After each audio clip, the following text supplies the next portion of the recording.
Aujourd'hui, c'est le 15 avril 2025. Abraham Lincoln donc, a été assassiné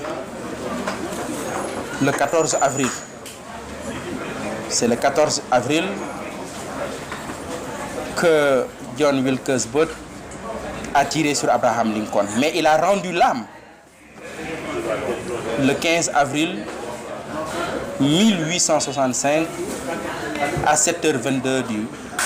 du matin. Nous célébrons cet homme parce qu'il a travaillé à la libération des esclaves. L'Amérique de l'époque est une Amérique fortement divisée entre les Noirs et les Blancs, entre le Sud et le Nord, entre les progressistes et les conservateurs. Et dans le sud des États-Unis de l'époque, 3 millions d'esclaves y étaient asservis. 3 millions d'esclaves. Parce que la population américaine de l'époque, c'était 31 millions d'habitants,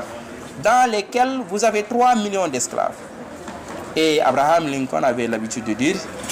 si l'esclavage n'est pas une injustice, et rien n'est injuste. Et pour lui, l'Amérique doit rester terre de liberté, terre de la dignité humaine. Et cet homme, c'est lui qui a aboli l'esclavage aux États-Unis. Mais c'est lui aussi qui sauva l'unité américaine, l'Union américaine. Parce que les États esclavagistes du Sud avaient fait sécession, avaient déclaré leur indépendance pour créer une nouvelle nation. Et c'est Abraham Lincoln qui a réunifié le pays, qui a reconstruit les États-Unis, qui a permis aux États-Unis d'être aujourd'hui ce qu'il est aujourd'hui, les États-Unis d'Amérique. Mais aussi la contribution d'Abraham Lincoln sur la démocratie. Et lorsqu'il dit, nous devons tout faire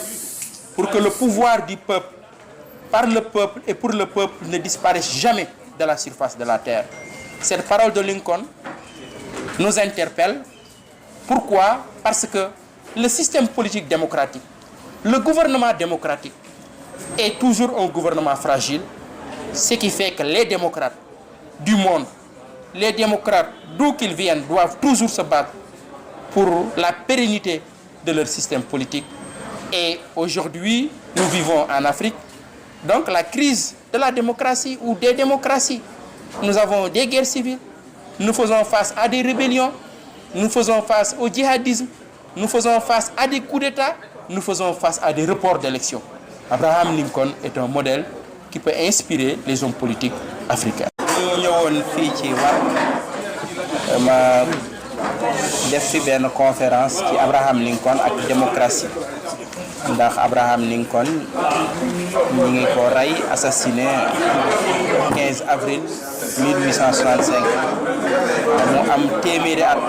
ak juróom-benn fukk li tey jii xeex bi nga xamante ni xeex na ko ci démocratie xeex ko ci àq ak yelleefu doomu aadama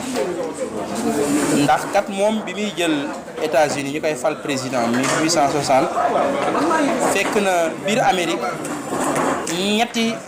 millions ngi doomu aadama yoo xamante ni ay nit ñu ñuul lañu woon mais ñi jàppe leen ay jaam ñetti millions yoo xam ay nit ñu ñuul lañu woon ñi jàppe leen ay jaam xeex boobu nga xamante ni xeex na ko moo may États-Unis d'Amérique nga xam ne tojoon na di jax guerre civile dëkk bi divisé wu woon na ñaari camp ñoo xamante ni jëloon nañ seen indépendance tabax beneen état bu bees ak ñi nga xamante ni ñoo nekkoon foofu États-Unis te li tax dëkk bi yëpp toj booba lu toll ci 600 000 personnes dee ci mooy mbirum jaayum jaam ndax dëkk yi nga xamante ni dañu nekkoon ci sud bi ñoom doon bay coton ñoom dañoo yaakaaroon ni bu njaayum jaam amul seenum koom seenum économie dafay nërmeel mu jaral leen ñu jël ay armes mu jaral leen ñu jël xeex mu jaral leen ñu ñàkk ci seen bakkan ba 600 000 personnes dee ci ndax lan ndax ñoom dañoo bëgg a continuer di jaay ay jaam mais Lincoln nekkoon am politique bu xereñ bu yàlla may bu gëmoon doomu aadama ak kaweel bi ko yàlla kaweel mu jàppoon ni li ñuy tuddee jaayum jaam bu dul lu bon kon dara mënta bon ci àdduna mu def ci xeex bu mag a mag ba Amérique boobu tasoon dellu nekkaat benn muy États-Unis d'Amérique bii ñu xam tey jii waaye mu fexe ba njaayum jaam aussi mu jële ko États-Unis waaye surtout mu fexe ba système de démocratie man surtout loolu continuer aux États-Unis mais continuer ci àdduna bi système de démocratie boobu nga xamante ni moom participer na ci lu ko tabax mu nekk système boo xamante ni jamono bu ne rek mën nga gis ni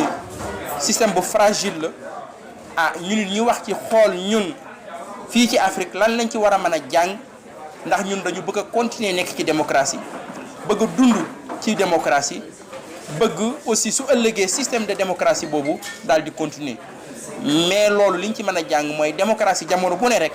war na am ñu ko xeexal war na am ñu ko taxawal war na am ñu ko bëgg war na am ñu ko gëm ndax ñi nga xamante ni yeneeni projet lañ am yu dul projet démocratie musu ñoo sori ci àdduna donc loolu moo waraloon suñu conférence